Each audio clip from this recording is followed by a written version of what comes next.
तो आज की शुरुआत डेफिनेशंस के साथ। Section 2M of the limitation act 1963 कहता है कि tort means a civil wrong which is not exclusively a breach of contract और a breach of trust.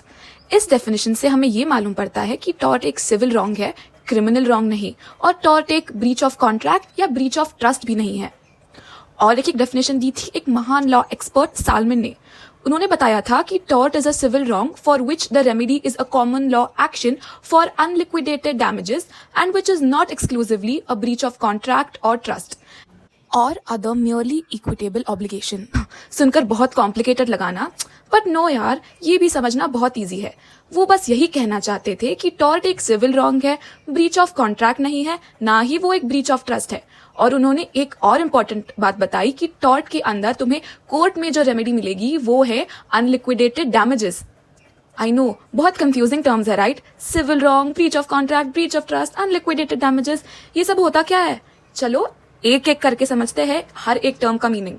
Law ने गलत काम यानी रॉन्ग को डिवाइड किया है in 2 parts, civil wrong and criminal wrong. Civil wrongs वो रॉन्ग होते हैं जिनके लिए तुम्हें ले जाया जाएगा सिविल कोर्ट और तुम्हें कॉम्पेंसेशन के रूप में दिए जाएंगे डैमेजेस यानी कि पैसे।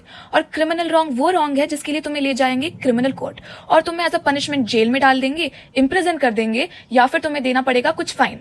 अब आते हैं ब्रीच ऑफ कॉन्ट्रैक्ट में। अगर 2 दोस्तों के बीच में एक लीगल एग्रीमेंट होता है, उसमें ए बोलता है बी को मैं तुझे 500 रुपए दूंगा, बट तुझे बदले में मुझे 500 चॉकलेट देनी पड़ेंगी। ए ने 500 रुपए तो दे दिए, बट बी ने दिए बस 300 चॉकलेट। तो हुआ ना ये एक breach of agreement, breach of legal contract. और याद रखना ये एक टॉर्ट नहीं है। अब आते हैं ब्रीच ऑफ ट्रस्ट की तरफ। ब्रीच ऑफ ट्रस्ट मतलब तुम्हारे भरोसे का गलत फायदा उठाया जाए। तुमने किसी को भरोसा रख के कुछ काम दिया था, बट उन्होंने तुम्हारा भरोसा तोड़ दिया और वो काम ढंग से नहीं किया, तो इसे कहेंगे ब्रीच ऑफ ट्रस्ट। ये भी अंडर टॉर्ट नहीं आता है। अब लास्ट टर्म है अनलिक्विडेटेड डैमेजेस।